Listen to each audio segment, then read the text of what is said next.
लालू यादव वाला जो घोटाला था, चारा घोटाला, वो 900 करोड़ का था और ये जो है 11,000 करोड़ का घोटाला है। संजीव हंस हैं, आनंद किशोर हैं, योगेश कुमार सागर हैं, अभिलाषा कुमारी शर्मा हैं, जिनका नाम आ रहा है। देशभक्ति की जलवा थी हमारे आज़ादी के दीवानों में, जिसने भारत को आज़ाद कराया था। कुर्बानी दे करके, पार्लियामेंट में अंग्रेजों के खिलाफ बम फेंक करके और पूरे दुनिया को हिला दिया था हमारे आज़ादी के दीवानों ने।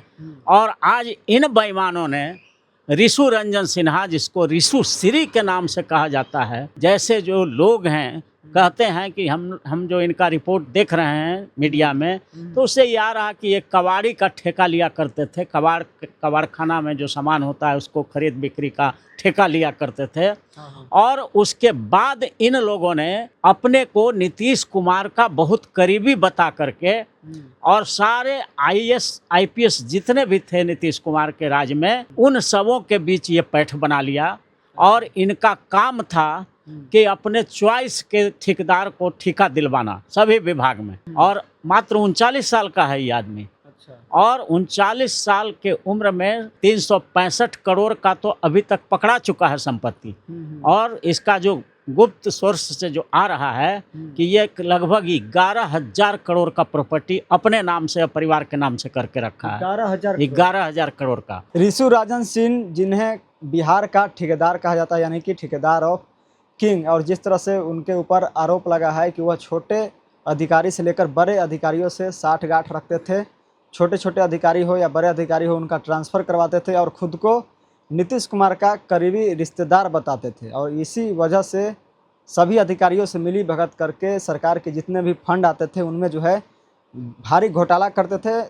कहा जाए तो सैकड़ों करोड़ों का जो है उनके ऊपर आरोप भी लगा है, घोटालेबाजी का आरोप लगा है। लेकिन अब उन्हें कई मामलों में जो है आरोप लगाया गया, उसके बाद उन्हें गिरफ्तार भी कर लिया गया है। लेकिन जिस तरह से नीतीश कुमार के बारे में कहा जाता है कि नीतीश कुमार जब मुख्यमंत्री रहा करते थे बिहार के, तो वो अपने आसपास लगभग 5 ऐसे चुनिंदा IAS अफसरों को रखते थे जो उनके बेहद ही करीबी होते थे। उनको जो भी चीज़ें होती थी उन्हें वह बताते थे। लेकिन उन्हीं IAS अधिकारियों का भी इस घोटाले में नाम सामने आ रहा है। तो ऋषु रंजन सिंह को लेकर हम बातचीत करेंगे कि इस तरह से जो अपने आप को नीतीश कुमार का करीबी बताते थे, अब उनके ऊपर करोड़ों हज़ारों का जो है घोटाले का आरोप लगा है। अब उन्हें जेल भी भेज दिया गया है। तो पूरी जो है मामला को समझेंगे, क्या कुछ मामला है ऋषु रंजन सिंह को लेकर। तो इसी मुद्दे पर हम बातचीत करेंगे। पटना हाईकोर्ट के जाने माने वरिष्ठ वकील अरुण कुशवाहा जी हैं। ऋषु रंजन सिंह के बारे में जिस तरह से आरोप लगा है, उन्हें जेल भी भेजा गया है और नीतीश कुमार का करीबी भी बताया जाता है, तो क्या कुछ मामला है सर, उनके बारे में आप क्या कुछ बता सकते हैं? देखिए, सबसे पहले तो आपके चैनल के माध्यम से पूरे बिहार वासियों को, देशवासियों को और दुनिया वाले को नमो बुद्धाय, जय भीम, जय भारत का संबोधन करते हुए एक शेर से हम इसका आगाज़ करना चाहते हैं कि जो भरा नहीं हो भावों से, जो भरा नहीं हो भावों से, बहती जिसमें रसधार नहीं, वो हृदय नहीं है, पत्थर है, जिसमें स्वदेश का प्यार नहीं। तो इतना देशभक्ति की जलवा थी हमारे आज़ादी के दीवानों में, जिसने भारत को आज़ाद कराया था। कुर्बानी दे करके, पार्लियामेंट में अंग्रेजों के खिलाफ बम फेंक करके और पूरे दुनिया को हिला दिया था हमारे आज़ादी के दीवानों ने। और आज इन बेईमानों ने ऋषु रंजन सिन्हा, जिसको ऋषु श्री के नाम से कहा जाता है, माने महिमा मंडित किया जा रहा है, सम्मानपूर्वक नाम दिया। तो हाँ, सम्मानपूर्वक ऋषु श्री, माने ऐसा लग रहा है कि ये भगवान के अवतार हैं, धन लक्ष्मी के अवतार हैं। तो ऐसे लोग ऋषु रंजन सिन्हा एलियस ऋषु श्री जैसे जो लोग हैं कहते हैं कि हम जो इनका रिपोर्ट देख रहे हैं मीडिया में, तो उससे ये आ रहा कि ये कबाड़ी का ठेका लिया करते थे। कबाड़खाना में जो सामान होता है उसको खरीद बिक्री का ठेका लिया करते थे। और उसके बाद इन लोगों ने अपने को नीतीश कुमार का बहुत करीबी बता करके और सारे IAS IPS जितने भी थे नीतीश कुमार के राज में, जो 10-12 वो IAS थे, IPS थे, उन सबों के बीच ये पैठ बना लिया। और इनका काम था कि अपने चॉइस के ठेकेदार को ठेका दिलवाना सभी विभाग में। इतना पहुंच इन लोगों ने बना लिया और नीतीश कुमार का आदमी कह करके। और मात्र 39 साल का है ये आदमी। और 39 साल के उम्र में 365 करोड़ का तो अभी तक पकड़ा चुका है संपत्ति। और इसका जो गुप्त सोर्स से जो आ रहा है कि ये लगभग 11,000 करोड़ का प्रॉपर्टी अपने नाम से और परिवार के नाम से करके रखा है। 11,000 करोड़ का। तो लालू यादव वाला जो घोटाला था, चारा घोटाला, वो 900 करोड़ का था, माने 1,000 करोड़ का भी नहीं था। और ये जो है 11,000 करोड़ का घोटाला है। और इसमें सारे आईएएस जो थे, आईपीएस थे, जो ग्रुप में हैं, जैसे कुछ नाम इसमें आ रहा है जिसमें कुछ लोग का गिरफ्तारी भी हुआ, जैसे ये ऋषु रंजन सिन्हा का, ऋषु श्री का तो गिरफ्तारी हो ही गई, ठेकेदार है। उसके बाद जो नाम आ रहा है इसमें सबसे जो जोगेश सागर का आ रहा है, जोगेश कुमार सागर, और अभिलाषा कुमारी शर्मा हैं, इनका नाम आ रहा है। ये लोग भी शायद सस्पेंड हुए हैं। और संजीव हंस का नाम आ रहा है। एक आनंद किशोर जो अभी बिहार स्कूल एग्जामिनेशन बोर्ड के शायद चेयरमैन भी हैं। तो ऐसे लोग, और आनंद किशोर के बारे में तो हमको यहाँ तक पता चलता है, कुछ लोग आते हैं कि वो एक्सप्लॉइटर है, गरीबों का शोषण करता है, अपने डेरा पर मजदूरों का इतना टॉर्चर करता है। कुछ मजदूर हमारे पास आते हैं, उनका मैं केस उस देख रहा हूँ, तो इतना टॉर्चर करता है जितना अंग्रेजों ने नहीं किया होगा।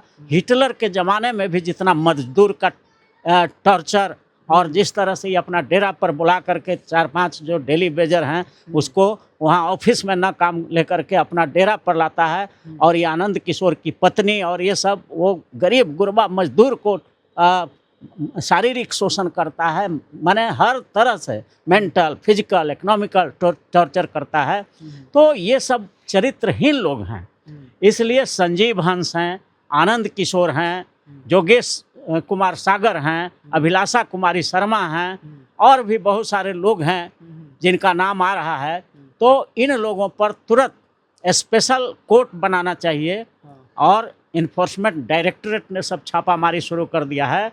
एसयू भी, स्पेशल यूनिट ऑफ विजिलेंस जो है, वो सब भी जांच पड़ताल शुरू कर दिया है। तो अब इन लोगों के खिलाफ तुरंत एफआईआर करके और स्पीडी ट्रायल कर करके इन लोगों को जेल के सलाखे के अंदर बंद किया जाना चाहिए। और सस्पेंड, डिस्चार्ज, और जितना भी प्रॉपर्टी इन्होंने अवैध बनाया है वो सारा का सारा प्रॉपर्टी सीज कर करके सरकार को विकास के काम में लगाया जाना चाहिए। इसलिए कि भारत के संविधान में इक्वलिटी बिफोर लॉ है and equal protection of law है। यहाँ कानून का राज है, और कानून का वायलेशन आईएएस करे, आईपीएस करे, जज करे, मजिस्ट्रेट करे, नेता करे, सबको बराबर की सज़ा लिखा हुआ है आईपीसी में, इंडियन पेनल कोड में, और बीएनएस में बराबर की सज़ा है, कहीं अलग नहीं है।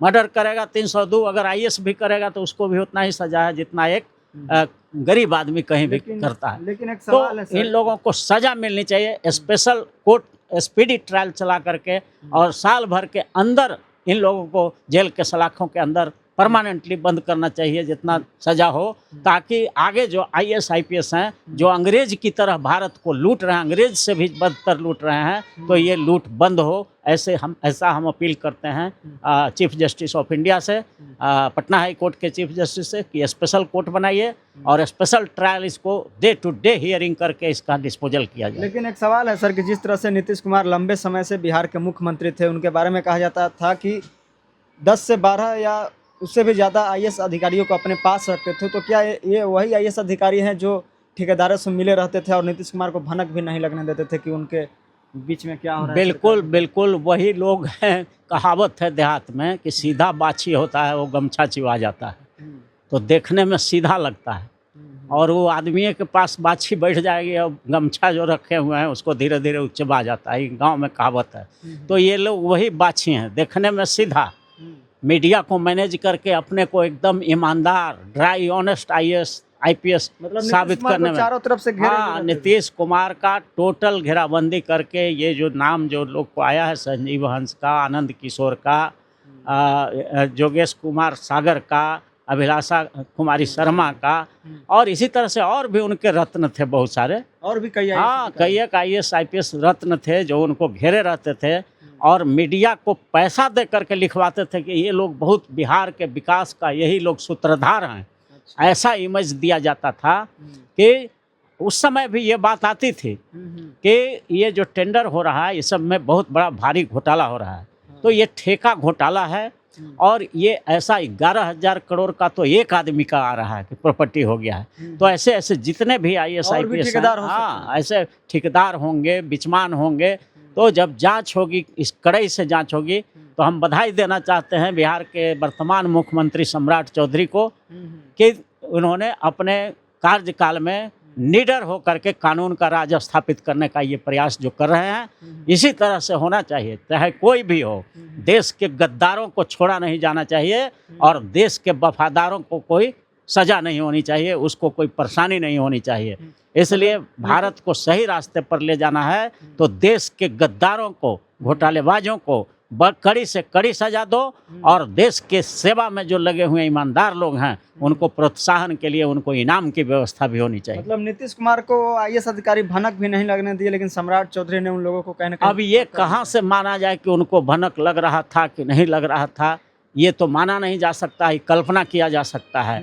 लेकिन ऐसे जो अब बात आती है कि नीतीश कुमार चाहते नहीं होंगे कि इस तरह का काम हो, लेकिन हाँ, लेकिन कभी कभी नीतीश कुमार का भी हम लोग माने रिलायबल सोर्स से बात कहीं कहीं सुनते थे कि नीतीश कुमार का ही वो फार्मूला था कि जितना घोटाला करना है उससे दुगना का टेंडर करा दो और काम लेकिन जनता को हो जाना चाहिए। जैसे 1 लाख का काम है तो तुम 2 लाख का टेंडर करा दो, लंबा चौड़ा बिल बना हाँ, 2 लाख का कर दो, 1 लाख घोटाला भी हो जाए तो जनता का जो 1 लाख का काम है वो दिखाई पड़े।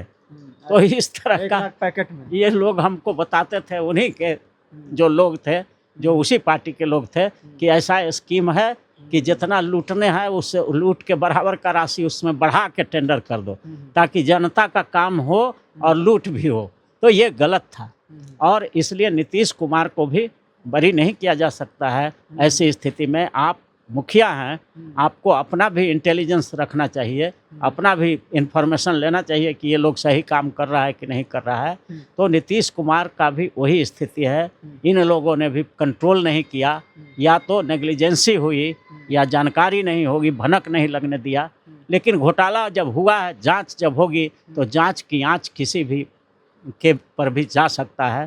और भी लोग शामिल हो सकते हैं। हाँ, जांच जब शुरू होगी तो जितने भी इसमें संलग्न पाए जाएंगे, जैसे आनंद किशोर बड़ा ईमानदार नेता के रूप में, ईमानदार IAS के रूप में आता है आनंद किशोर का, लेकिन वो इतना गंदा आदमी निकला, अपने घर पर टॉर्चर करता है मजदूरों को, उसकी पत्नी सब मिल करके मजदूरों से मानसिक torture, economic torture, physical torture, डरा धमका के काम कराया जाता है। जैसे हाँ, तो उनका भी नाम सामने आ गया है। इसलिए हम मांग करते हैं चीफ जस्टिस ऑफ इंडिया से और बिहार सरकार के मुख्यमंत्री से कि आप तुरंत स्पेशल कोर्ट में इसको करवाइए, पुलिस को निर्देश दीजिए कि स्पेशल कोर्ट इसको ED केंद्र सरकार से भी मांग करते हैं कि स्पेशल ट्रायल चला करके और तुरंत सजा कराया जाए इन लोग। चलिए, बहुत बहुत धन्यवाद सर। Thank you.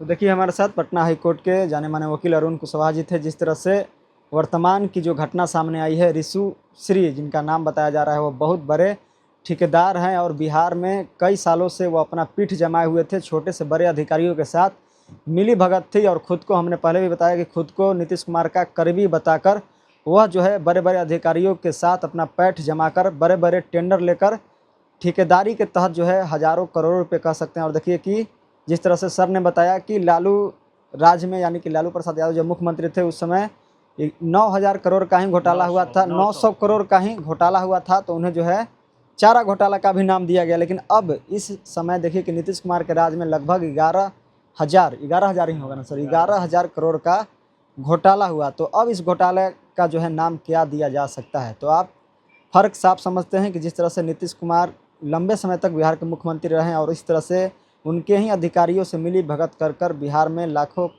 करोड़ों रुपए जो है जिस तरह से बर्बाद किए गए, तो कहीं ना कहीं बिहार के विकास में क्षति जरूर पहुंची है। तो इस तरह के अब एक्शन लिया गया है और ख़ास करके बिहार सरकार के द्वारा एक्शन लिया गया है और कई लोगों को जेल भी भेजा गया है। लेकिन इसमें अभी कई IAS अधिकारी शामिल भी हैं, उनकी जांच भी चल रही है और आगे क्या कुछ जो है सामने निकल कर आता है यह देखने वाली विषय हुई। लेकिन फिलहाल आप इस घोटाले पर आप क्या कुछ सोचते हैं, अपना राय हमें ज़रूर दे सकते हैं। बहुत बहुत धन्यवाद।